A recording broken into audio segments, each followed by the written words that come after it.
Hey guys, this is Wigon here one more time in Egypt. This time we're gonna talk about a very nice and serious subject. We're gonna talk about veiled women, and not only on the pole, but veiled women in life. And this is Maggie. Maggie's here with me. She accepted to be in this video. Thank you very much for being here. Thank you for having me. Yes.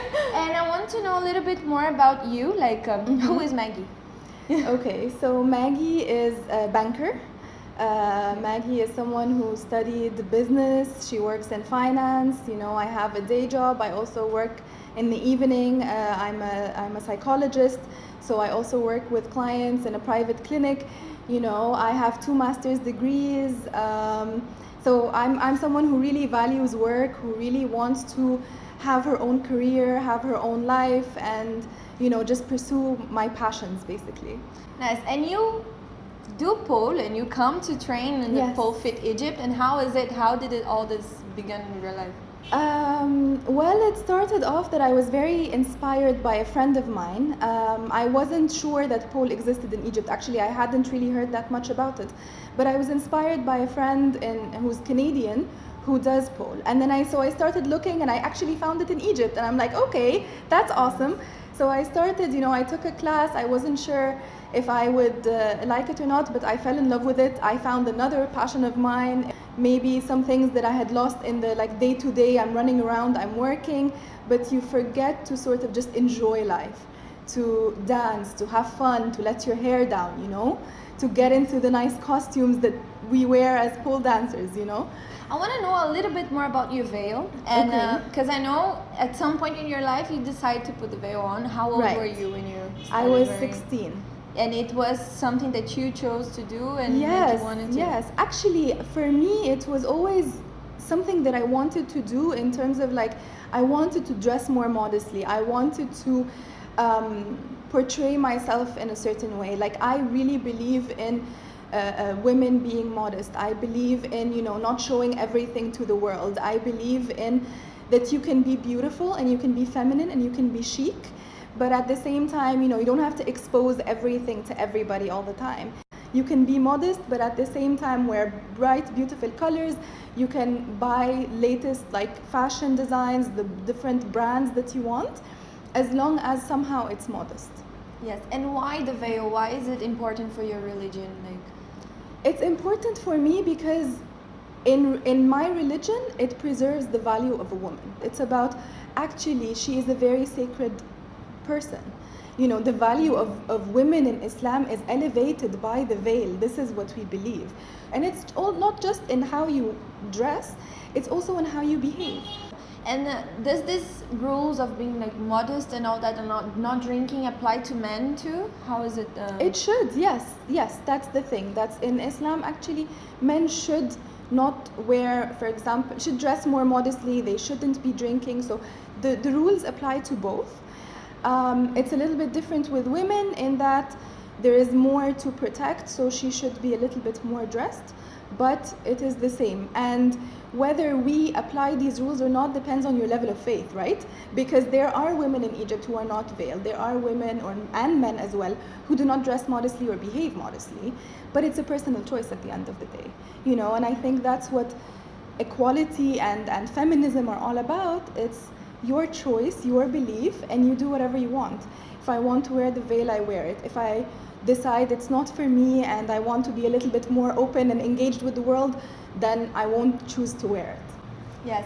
And why can you not wear the veil here in PFE? Because some people, they are like, but how do they pole? Because they have to dress up so much. Yeah. How do they pole? Because we need skin. So how do we do that? Okay, actually, it's one of the things that I love so much about Pole Fit Egypt, that it's a closed community. It's a very comfortable community where I can be myself. I can wear whatever I want, and I trust that no one will be there exposing me to the rest of the world.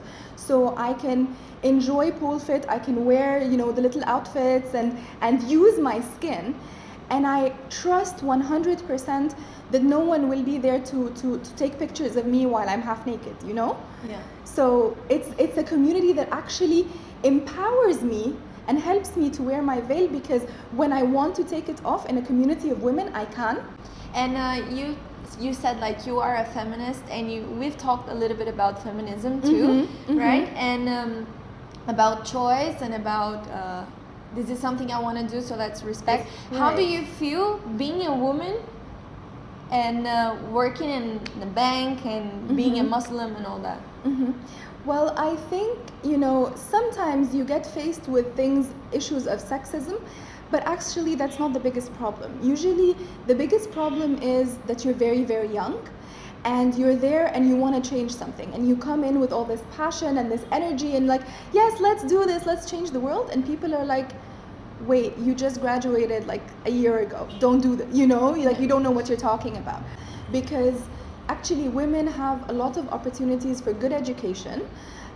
They have opportunities to work anywhere they want, in any field they want, and it's a matter of what do you want to do.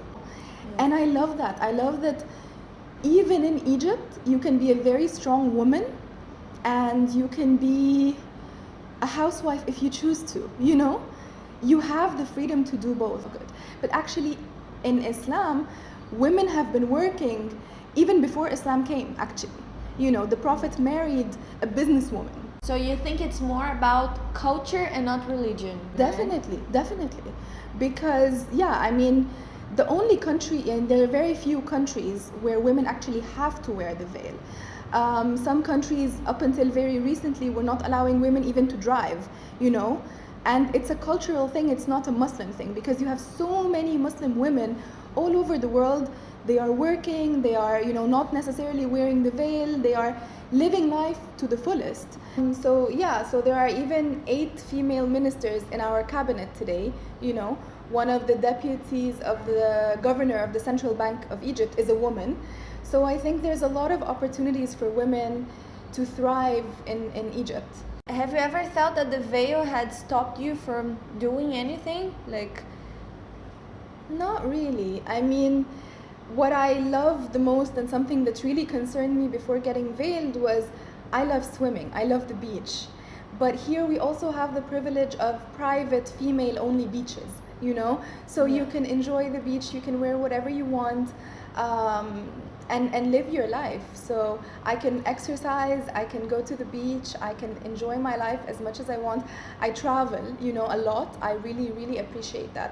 And I've never felt like people look at me differently because I'm veiled, actually. I think people respect that. They understand that it's difficult, especially in the really hot summers, Even outside of Egypt, have you all these countries you've been, you've never felt like someone was looking at you like...